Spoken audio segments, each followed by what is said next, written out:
Hello everyone. Welcome to third part of chapter 1 Units and Measurements. Dear students, today we shall study about dimensions and dimensional analysis. Dear students, इस chapter के first video में हमने fundamental और derived quantities के बारे में पढ़ा है। फंडामेंटल क्वांटिटीज ऐसी फिजिकल क्वांटिटीज होती है which do not depend on any other physical quantities for its measurement. Length, mass, time, temperature, current, luminous intensity, amount of mass, ये 7 फंडामेंटल क्वांटिटीज है। ये सब हमने पढ़ा है। सपोज लेंथ, ये फंडामेंटल क्वांटिटी हम मेजर करने के लिए हम किलोमीटर या मीटर का यूज करते हैं यूनिट। मास हम किलोग्राम में मेजर करते हैं। टाइम हम सेकंड में मेजर करते हैं।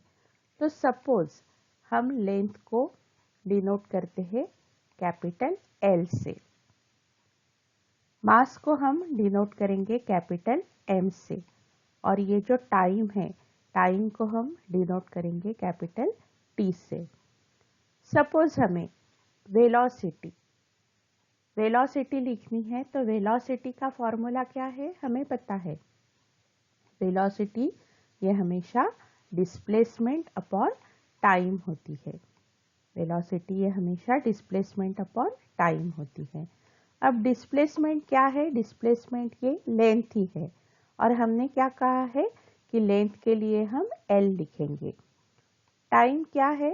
यहाँ पे टाइम के लिए हम टी लिखेंगे, और इसे ही सपोज हमें और दूसरे फॉर्म में लिखना है, तो ये ही हम L और T को अगर ऊपर लेते हैं तो हम T को -1 लिखेंगे। ठीक है, तो वेलोसिटी को हमने L और T और सपोज हमें M भी लिखना है, तो यहाँ पे M की टर्म नहीं है, तो हम यहाँ पे m0 भी लिख सकते हैं, क्योंकि m की टर्म यहाँ पे नहीं है, तो यहाँ पे मैंने m0 लिखा सपोज। तो m0 L यहाँ पे कुछ नहीं है, इसका मतलब 1, m0 L1 T-1। तो यहाँ पे ये जो 0, यहाँ पे ये जो 0, फिर 1 और -1, ये 3 पावर्स जो है उसे हम कहते हैं dimensions of velocity for the fundamental quantity mass, length और टाइम। फिर से मैं बताती हूँ, हम डायमेंशंस के बारे में पढ़ रहे हैं। 7 फंडामेंटल क्वांटिटीज है। जनरली हम 3 फंडामेंटल क्वांटिटीज यूज करते हैं, और जैसे जैसे आप आगे पढ़ेंगे तो बाकी के भी फंडामेंटल क्वांटिटीज वहाँ पे यूज होंगे, लेकिन अब स्टार्टिंग में हम सिर्फ एल, एम और टी, ये 3 फंडामेंटल क्वांटिटीज के बारे में ही पढ़ेंगे। तो we are familiar with the term velocity, physical quantity velocity. Velocity ये फिजिकल क्वांटिटी हम लिख सकते हैं डिस्प्लेसमेंट अपॉन टाइम। यहाँ पे क्या कहा है कि लेंथ के लिए हम L लेंगे, मास के लिए M लेंगे और टाइम के लिए T लेंगे। तो डिस्प्लेसमेंट ये लेंथ है, इसलिए हमने यहाँ पे L लिखा। टाइम ये T है, इसलिए यहाँ पे T लिखा हमने। और यहाँ पे मास की टर्म एब्सेंट है, इसलिए m0 L1, और ये T को ऊपर में ले लेंगे तो ये -1। तो यहाँ पे वेलोसिटी के पावर क्या है? m0 L1 T-1। तो ये जो 0, 1, -1, ये जो पावर है to mass, length and time, इस पावर को हम कहते हैं dimension of the physical quantity velocity. यानी डायमेंशंस क्या है? तो डायमेंशंस आर द पावर्स 0, 1, -1, ये वेलोसिटी के पावर है, जो मास के लिए 0 है, L के लिए 1 है और टाइम के लिए -1 है। तो ये जो पावर्स है इस पावर्स को हम कहते हैं dimensions of the given physical quantity. तो डायमेंशंस की हम डेफिनेशन कैसे करेंगे? तो dimensions are the powers to which this fundamental units are raised. Mass ये 0 पे रेज हुआ है, एल ये 1 पे रेज हुआ है, टी ये -1 पे रेज हुआ है। तो dimensions are the powers to which the fundamental units are raised in order to obtain the unit of that physical quantity। यानी अगर डायमेंशंस पता है तो हम वो फिजिकल क्वांटिटी का यूनिट लिख सकते हैं, यूनिट या डायमेंशन। तो डायमेंशन क्या है? MLT। ये डायमेंशन नहीं है, 0, 1, -1 ये वेलोसिटी के डायमेंशंस है, जो मास के लिए 0, लेंथ के लिए 1 और टी के लिए -1 है। तो ये सिंबल है डायमेंशंस लिखने के लिए।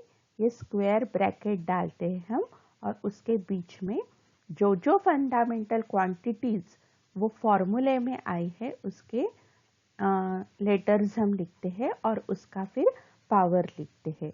तो इस तरीके से किसी भी फिजिकल क्वांटिटी का डायमेंशन, अगर उस क्वांटिटी का आपको फॉर्मूला पता है तो आप इजीली निकाल सकते हैं। तो डायमेंशन के हमने डेफिनेशन क्या यहाँ पे स्टडी की है कि डायमेंशंस ये पावर्स है to which the fundamental units are raised in order to obtain the unit of that physical quantity. और डायमेंशन हम MLT और ये स्क्वायर ब्रैकेट के अंदर ये रिप्रेजेंट करने का तरीका है। और अगर यहाँ पे हम पावर्स लिखते नहीं हैं, इसका मतलब ये पावर 1, 1, 1 है और इसके अलावा बाकी के पावर्स है तो वो हमें लिखना है। और ये जो MLT है इसके बीच में हम कॉमा नहीं देंगे, there is no comma return in between any of this symbols. तो यहाँ पे ये आपको पक्का ध्यान में रखना है कि MLT और अगर किसी फॉर्मूले में बाकी की भी फंडामेंटल क्वांटिटीज आती है तो वो उसके आगे आगे ऐड होंगी, लेकिन this is the right way of representation of the dimension of any physical quantity. और एक हम एग्जाम्पल यहाँ पे लेते हैं कि सपोज हमें यहाँ पे डायमेंशंस निकालने हैं एक्सेलरेशन के। पहले हमने वेलोसिटी लिया था, अभी हम लेते हैं एक्सेलरेशन। अभी हमें पता है कि एक्सेलरेशन मतलब क्या होता है, तो rate of change of velocity, velocity divided by time. Acceleration क्या होता है, वेलोसिटी डिवाइडेड बाय टाइम। अभी ही हमने वेलोसिटी के डायमेंशंस निकाले थे, या वेलोसिटी को फिर से हमें लिखना है तो हम लिखेंगे डिस्प्लेसमेंट अपॉन टाइम, ये वेलोसिटी होती है और उसके डिवाइडेड बाय फिर से ये एक्सेलरेशन का टाइम। ठीक है, तो ये और इक्वल हो जाएगा। अब डिस्प्लेसमेंट क्या है, लेंथ है, तो लेंथ के लिए हम L लिखेंगे और यहाँ पे डिनोमिनेटर में ये t डिवाइडेड बाय टी, मतलब ये t स्क्वायर हो जाता है यहाँ पे। तो t के लिए हम कैपिटल T लिखते हैं टाइम के लिए और उसका स्क्वायर मतलब 2 लिखते हैं। तो यहाँ पे फाइनल क्या हो जाएंगे, एक्सेलरेशन के डायमेंशंस L1, क्योंकि ये 1 ऊपर है L और ये T2 है, T का स्क्वायर है, तो ये ऊपर हम ले जाएंगे तो ये यहाँ पे हो जाएगा T-2 लाइक दिस। तो these are the dimensions of acceleration.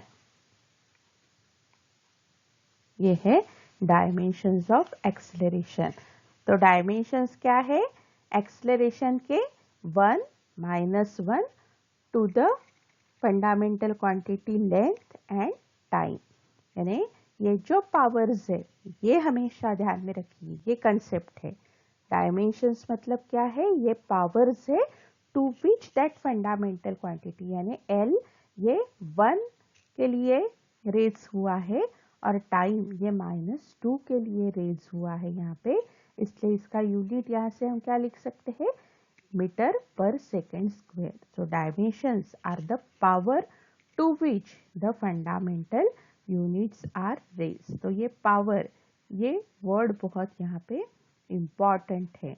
MLT ये फंडामेंटल क्वांटिटी के पावर रिप्रेजेंट करते हैं, वो फिजिकल क्वांटिटी का डायमेंशन क्या है.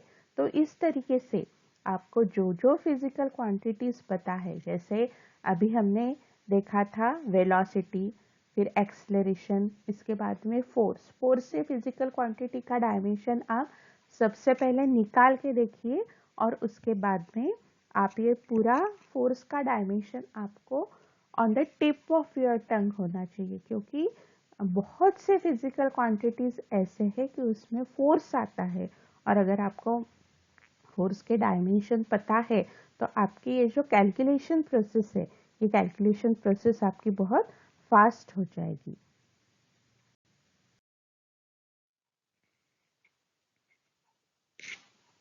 तो यहाँ पे वेलोसिटी के कैसे डायमेंशंस निकालते हैं, ये अभी भी हमने पढ़ा है. यहाँ पे करेक्ट वे मेथड बताई है आपको कि अगर आपको फाइंड आउट द डायमेंशंस, ये क्वेश्चन आया है तो इस तरीके से आपको प्रोसीड करना है. तो first write down formula, velocity is equal to displacement upon time. Displacement के लेंथ है, उसके लिए L लिखा, टाइम के लिए T लिखा हमने. तो L1 टाइम ऊपर चला गया तो -1, यानी 1 0 -1 are the dimensions of the velocity to the, और are the powers of velocity to which this fundamental quantities length, mass and time are raised. तो इस तरीके से किसी भी फिजिकल क्वांटिटी का अगर आपको फॉर्मूला पता है तो you can easily find out the dimension of that physical quantity. और एक एग्जांपल लेते हैं. यहाँ पे आपको वेलोसिटी ग्रेडियंट, इस फिजिकल क्वांटिटी का डायमेंशन निकालना है. वेलोसिटी ग्रेडियंट का फॉर्मूला है वेलोसिटी डिवाइडेड बाय डिस्टेंस. अभी अभी हमने यहाँ पे वेलोसिटी का डायमेंशन फाइंड आउट किया है, तो वो डायमेंशन हम यहाँ पे लिखेंगे L1 T-1. जो डायमेंशन, जो पावर यहाँ पे 0 है, वो क्वांटिटी लिखी नहीं तो भी चलता है, तो इसलिए यहाँ पे हमने M0 नहीं लिखा है. फिर डिस्टेंस, फिर से डिस्टेंस के लिए L लिखेंगे L1. अब L यहाँ पे कट आउट हो जाएगा, तो यहाँ पे ये डायमेंशंस होंगे L0 M0 T-1. तो इस तरीके से हम फॉर्मूला अगर हमें पता है तो हम इजीली डायमेंशंस निकाल सकते हैं. और एक एग्जांपल लेते हैं. यहाँ पे आपको फाइंड आउट करना है डायमेंशंस ऑफ द चार्ज. अब हमें करंट की डेफिनेशन पता है. करंट क्या होता है? It is the rate of flow of charge, यानी चार्ज डिवाइडेड बाय टाइम, ये होता है करंट. इसलिए charge will be equal to current into time. इसलिए डायमेंशंस ऑफ चार्ज हम करंट के डायमेंशंस आए, क्योंकि ये भी क्या है, फंडामेंटल क्वांटिटी है करंट, इसलिए आई हमने लिखा और टाइम के लिए हमने टी लिखा. तो यहाँ पे चार्ज के डायमेंशंस हो जाएंगे M0 L0 T1 I1. तो इस तरीके से हम किसी भी फिजिकल क्वांटिटी का डायमेंशन निकाल सकते हैं. अभी मैंने आपको बताया था कि फोर्स, ये फिजिकल क्वांटिटी बहुत ही इम्पॉर्टेंट है, क्योंकि बहुत से फिजिकल क्वांटिटीज के डायमेंशंस निकालते वक्त आपको फोर्स के डायमेंशंस अगर पता है तो कैलकुलेशन प्रोसेस ये बहुत ही फास्ट हो जाती है. तो सपोज हमें फोर्स के डायमेंशंस निकालने हैं, तो हमें पता है फोर्स क्या है. फोर्स है F is equal to mass into acceleration. Force का फॉर्मूला होता है मास इंटू एक्सलरेशन. अब मास के लिए हम क्या लिखते हैं, m लिखते हैं, ठीक है. और एक्सलरेशन, एक्सलरेशन क्या है, वेलोसिटी अपॉन टाइम. अब यहाँ पे वेलोसिटी के डायमेंशंस हमें पता है. वेलोसिटी के डायमेंशन क्या है, L1 फिर M0 T-1, और वेलोसिटी अपॉन टाइम, तो यहाँ पे क्या हो जाएंगे T-2 हो जाएगा. तो ये हो गए dimensions of the force m1 l1 t-2। ये डायमेंशंस आपको लर्न होना बहुत ही ज़रूरी है, on the tip of your tongue होना ज़रूरी है, क्योंकि बहुत से ऐसे डायमेंशंस निकालते वक्त आपको फोर्स के अगर डायमेंशन लर्न है तो आप इजीली कैलकुलेशन कर सकते हो। तो इस तरीके से हम किसी भी फंडामेंटल क्वांटिटी का अगर हमें डायमेंशन पता है तो हम उसके फॉर्मूला पता है तो हम उसके डायमेंशंस निकाल सकते हैं। अब यहाँ पे और एक इम्पॉर्टेंट स्टेटमेंट मैं आपको बताने जा रही हूँ कि जो हमने सबसे पहले अपने फर्स्ट वीडियो में क्या देखा था कि 7 फंडामेंटल क्वांटिटीज और उसके बाद में 2 सप्लीमेंट्री यूनिट्स देखे थे, सप्लीमेंट्री प्लेन एंगल और उसके बाद में सॉलिड एंगल, ऐसे 2 और उसमें एडेड फंडामेंटल क्वांटिटीज है। तो ये जो है मतलब प्लेन एंगल है या सॉलिड एंगल है, ये ऐसी फिजिकल क्वांटिटी है कि जिसे यूनिट है लेकिन उसे डायमेंशंस नहीं है। लेकिन ऐसी एक भी फंडामेंटल क्वांटिटी नहीं है कि जिसे डायमेंशन है लेकिन यूनिट नहीं है, ऐसी एक भी फंडामेंटल क्वांटिटी नहीं है। लेकिन प्लेन एंगल, सॉलिड एंगल ऐसे फिजिकल क्वांटिटीज है कि जिसे यूनिट तो है रेडियन, स्टेरेडियन, लेकिन उसके डायमेंशंस नहीं होते हैं। तो इस तरीके से हम डायमेंशंस फाइंड आउट कर सकते हैं।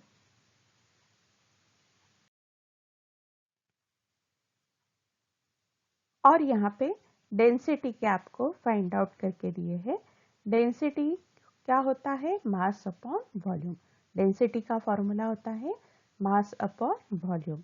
मास को हम m लिखेंगे, वॉल्यूम मतलब क्या होता है? सपोज ये लेंथ है तो लेंथ का क्यूब होता है। तो इस तरीके से हम यहाँ पे लिख सकते हैं कि L माइनस 3, क्योंकि ये L ऊपर चला गया है, फिर M1 and T 0. So in this way we can find out the dimensions of the given physical quantity. Force के लिए अभी बताया था, तो इस तरीके से मास इंटू एक्सेलरेशन, मास 1 है, एक्सेलरेशन है m0 l1 t-2। तो इस तरीके से हमने फोर्स का भी डायमेंशन निकाल लिया। उसके बाद में चार्ज का अभी हमने देखा है।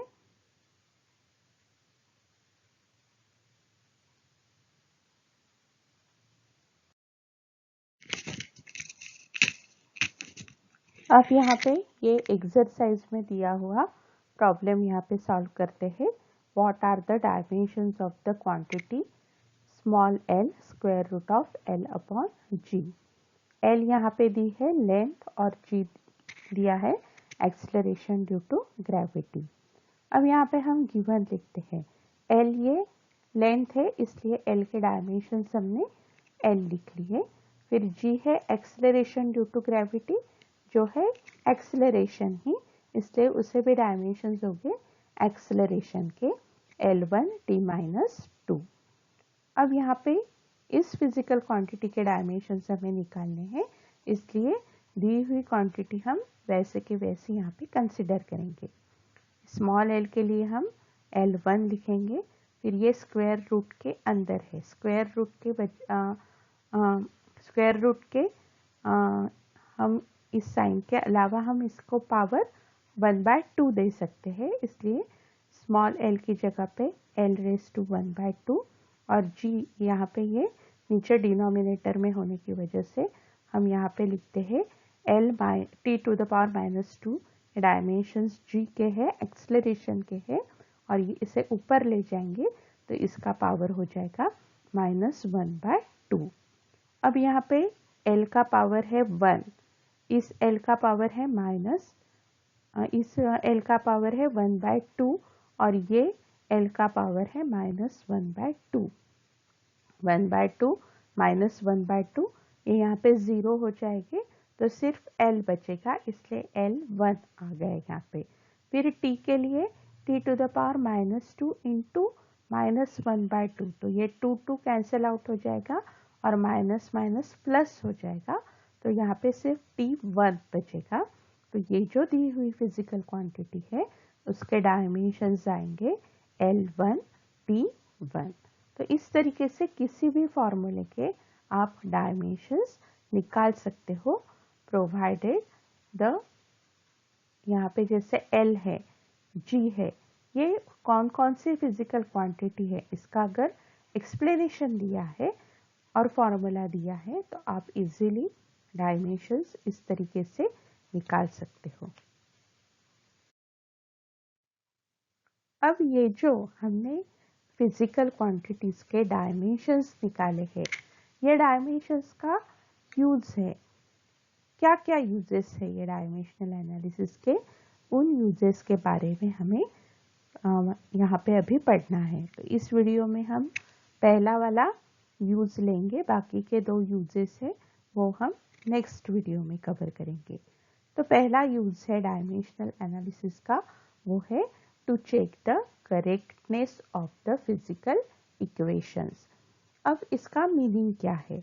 अब फिजिक्स में जो भी इक्वेशन होता है उस इक्वेशन को हम फिजिकल इक्वेशन कहते हैं। जैसे we are familiar with the kinematical equation, जैसे for example v is equal to u plus a t, ये है फर्स्ट काइनेमेटिकल इक्वेशन। उसके बाद में s is equal to half s is equal to u t plus half a t square. ऐसे हमने kinematical equations पढ़े हैं। तो सबसे पहले एग्जाम्पल के तौर पर हम ये इक्वेशन लेते हैं। सपोज ये दिया हुआ इक्वेशन है v is equal to u plus a t, जहाँ पे v फाइनल वेलोसिटी है, u इनिशियल वेलोसिटी है, a एक्सेलरेशन है और t है टाइम यहाँ पे। तो ये जो इक्वेशन दिया है उस इक्वेशन को हम फिजिकल इक्वेशन कहते हैं। अब गलती से अगर ये आपका इक्वेशन रॉन्ग हो गया, आपने यहाँ पे कुछ तो भी गड़बड़ कर ली, तो ये दिया हुआ फिजिकल इक्वेशन बराबर है, करेक्ट है कि नहीं, ये हम डायमेंशनल एनालिसिस की मदद लेके हम प्रूव कर सकते हैं कि दिया हुआ, टेस्ट कर सकते हैं हम कि दिया हुआ इक्वेशन ये सही है कि गलत है। अब ये सही है कि गलत है ये फाइंड आउट करने के लिए हमें एक प्रिंसिपल का सहारा लेना है। उस प्रिंसिपल का नाम है principal of homogeneity of dimensions.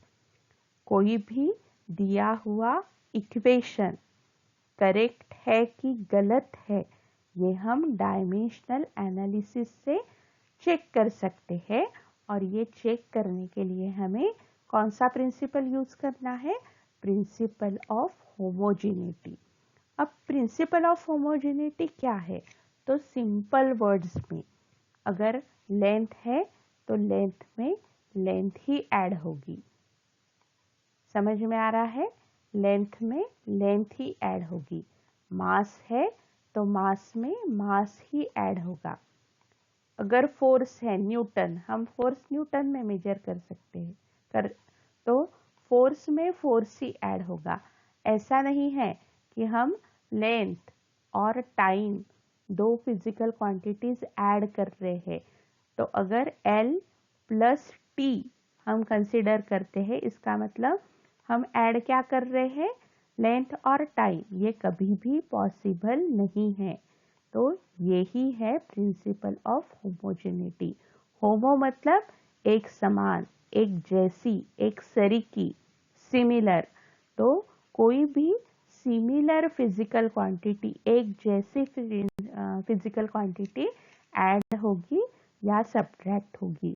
Dissimilar physical quantities हम ऐड नहीं कर सकते या सब्ट्रैक्ट नहीं कर सकते।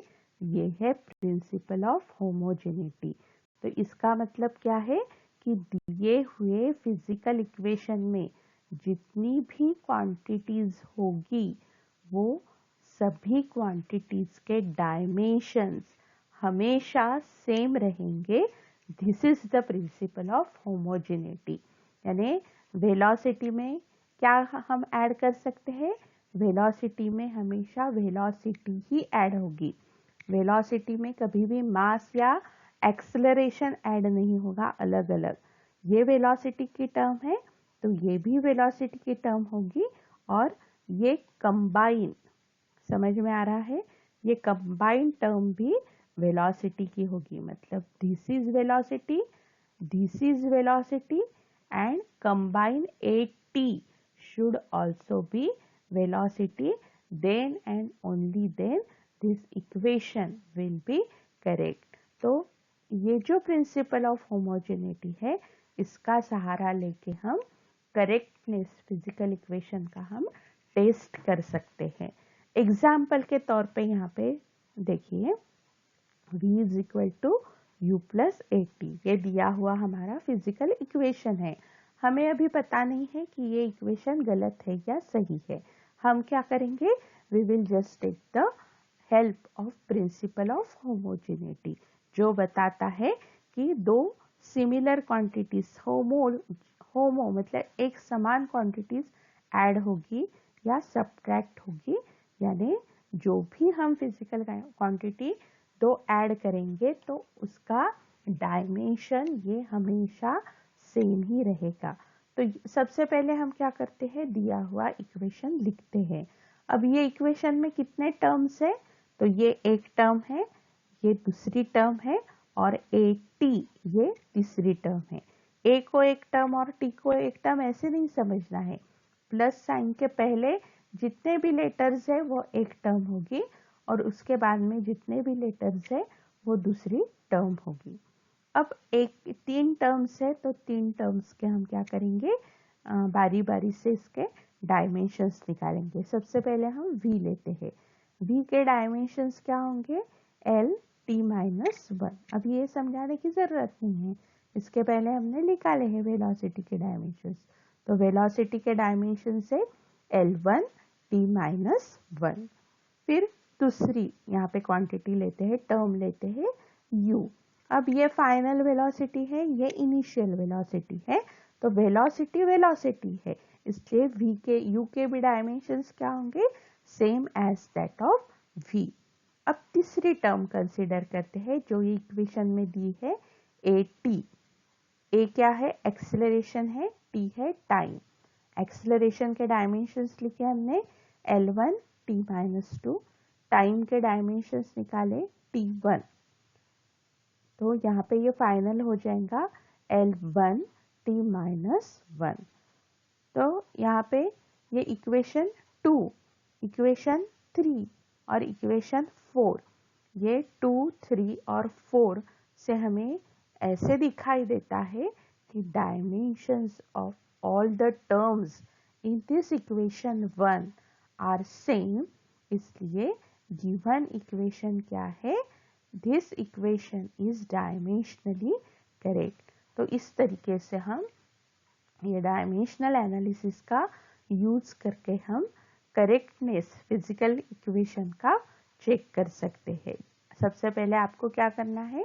इक्वेशन लिखना है, फिर उसमें कितने टर्म्स है वो देखना है, हर एक टर्म्स के डायमेंशंस लिखने जाना है, और सभी टर्म्स के डायमेंशंस अगर सेम आते हैं तो आपका दिया हुआ इक्वेशन करेक्ट है।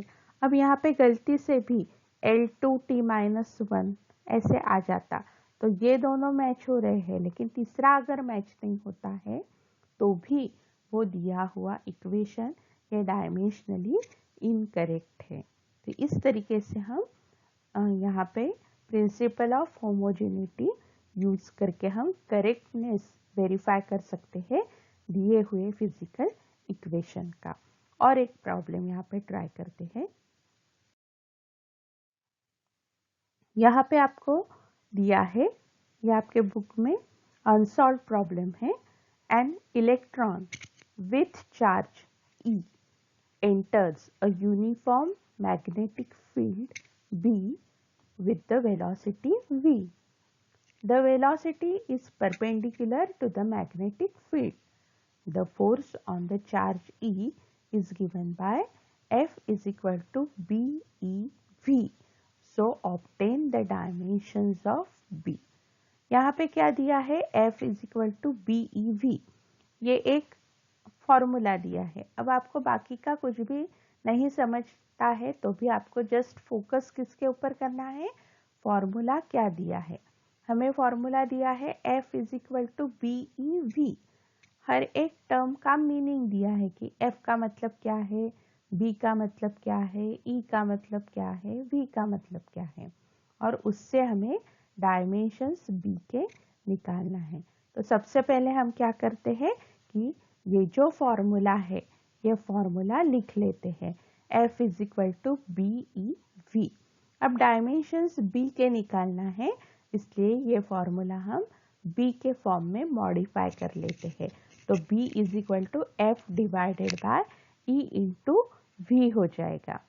अब हम तीनों के भी डायमेंशंस निकालेंगे। यहाँ पे F के डायमेंशंस क्या है, M1 L1 T माइनस 2। उसके बाद में हमने चार्ज के भी डायमेंशंस निकाले थे। इसके पहले करंट इंटू टाइम होता है, तो I1 T1। उसके बाद वेलोसिटी के डायमेंशंस होते हैं L1 T माइनस 1। अब ये सभी डायमेंशंस ये फॉर्मूला में हम सब्स्टिट्यूट करते हैं। F के लिए M1 L1 T minus 2, E के लिए I इंटू T, V के लिए L इंटू T माइनस 1। तो यहाँ पे M1 L कट जाएगा, फिर I ऊपर चला जाएगा तो वो -1 हो जाएगा, और T -2 यहाँ पे है, और यहाँ पे ये T1 और -1 ये 0 हो जाएगा, तो यहाँ का -2 एज इट इज रहेगा। तो B के डायमेंशंस क्या हो जाएंगे, M1 I -1 T -2। तो इस तरीके से ये एप्लीकेशन है। इस तरीके से हम कोई भी फॉर्मूला अगर दिया है, बाकी के टर्म्स के डायमेंशंस पता है, तो वो टर्म के जो मिसिंग है, जिसके डायमेंशंस नहीं दिए हैं, उस टर्म के हम डायमेंशंस निकाल सकते हैं। और एक आपके एक्सरसाइज में अनसॉल्व प्रॉब्लम है, वो ट्राई करते हैं। यहाँ पे v is equal to 80 plus b divided by t plus c plus v0, ये एक इक्वेशन दिया है।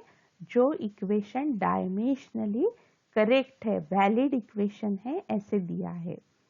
आपको क्या करना है, यहाँ पे ये जो a, b और c, ये जो तीन वेरिएबल्स दिए हैं यहाँ पे, इन तीन वेरिएबल्स के डायमेंशंस निकालने हैं। और ये तीन वेरिएबल्स के अलावा जो है v, ये v का मतलब दिया है वेलोसिटी, t का मतलब दिया है time, and this v0 is initial velocity. यहाँ पे हम क्या करेंगे, प्रिंसिपल ऑफ होमोजेनिटी यूज करेंगे। प्रिंसिपल ऑफ होमोजेनिटी क्या था कि एक यानी सिमिलर फंडामेंटल या सेम फंडामेंटल क्वांटिटीज ही हमेशा ऐड होंगे। अब यहाँ पे ये डायमेंशनली करेक्ट है, इसका मतलब ये इक्वेशन किसका है, वेलोसिटी का है, क्योंकि v is equal to velocity दी है यहाँ पे, यानी ये वेलोसिटी है, तो ये वेलोसिटी है, तो ये टर्म भी वेलोसिटी होगी, ये पूरी टर्म भी वेलोसिटी होगी, और ये भी टर्म वेलोसिटी ही होगी। और दूसरी चीज, यहाँ पे ये t प्लस सी दिया है। t क्या है, टाइम है, तो टाइम के साथ हमेशा ऐड क्या होगा, टाइम ही होगा। हम टाइम और मास ऐड कर सकते हैं क्या, नहीं, दो अलग अलग क्वांटिटी से हमेशा सेम फिजिकल क्वांटिटी ऐड होगी। तो ये टाइम है, इसका मतलब ये भी क्वांटिटी क्या होगी, टाइम। मतलब c के डायमेंशंस क्या हो गए यहाँ पे, c के डायमेंशंस ये डायमेंशंस ऑफ द टाइम होंगे, यानी t1 होगा। ये एक हमें यहाँ ये इस क्लू से ही मिल गया है, बाकी a और b हम फाइंड आउट करते हैं यहाँ पे। तो सबसे पहले हम क्या करेंगे, v के डायमेंशंस यहाँ पे फाइंड आउट करेंगे। v और v0 ये क्या है, वेलोसिटीज है, इसलिए इनके L1 t-1 हो जाएगा, और t के t हो गए। अब ये डायमेंशनली वैलिड होने की वजह से ये सभी टर्म्स के डायमेंशंस क्या होंगे, सेम, और वो वेलोसिटी के होंगे। इसलिए यहाँ पे a फाइंड आउट करने के लिए हमें एल टी माइनस 1 को इस t से डिवाइड करेंगे तो ये ऊपर जाके -2 हो जाएगा। तो a के डायमेंशंस होंगे L1 t माइनस 2। c के अभी एक्सप्लेन किए, c के t होंगे और b divided by t plus c is equal to फिर से L1 t माइनस 1 होगा। तो यहाँ पे b will be equal to t plus c into L1 t minus 1। तो t प्लस सी के क्या हो गए, फिर से डायमेंशंस t के ही हो गए। तो यहाँ पे we will get t into L1 t minus 1। अब 1 माइनस 1 ये 0 हो जाएगा, तो यहाँ से पे सिर्फ L ही बचा है। तो यहाँ पे ये डायमेंशंस ऑफ B हो जाएंगे L1। तो इस तरीके से आप किसी भी इक्वेशन में आपको सबसे पहले देखना है कि एक कौन सी भी टर्म अगर आपको वहाँ पे पहचान में आती है, जैसे यहाँ पे वेलोसिटी है तो बाकी की भी क्या होगी, वेलोसिटी होगी। तो एक क्लू अगर आपको पकड़ते आ गया तो easily you can solve the given problem. So in this way you can solve any problem by applying the principle of homogeneity if the given equation is dimensionally valid equation. In this way we have studied the concept of dimensions and dimensional analysis. First use of dimensional analysis, which is to verify the correctness of the physical equation by applying the principle of homogeneity. I hope you have understood this. That's all for today. Next two uses will continue in our next video. Thank you very much for watching.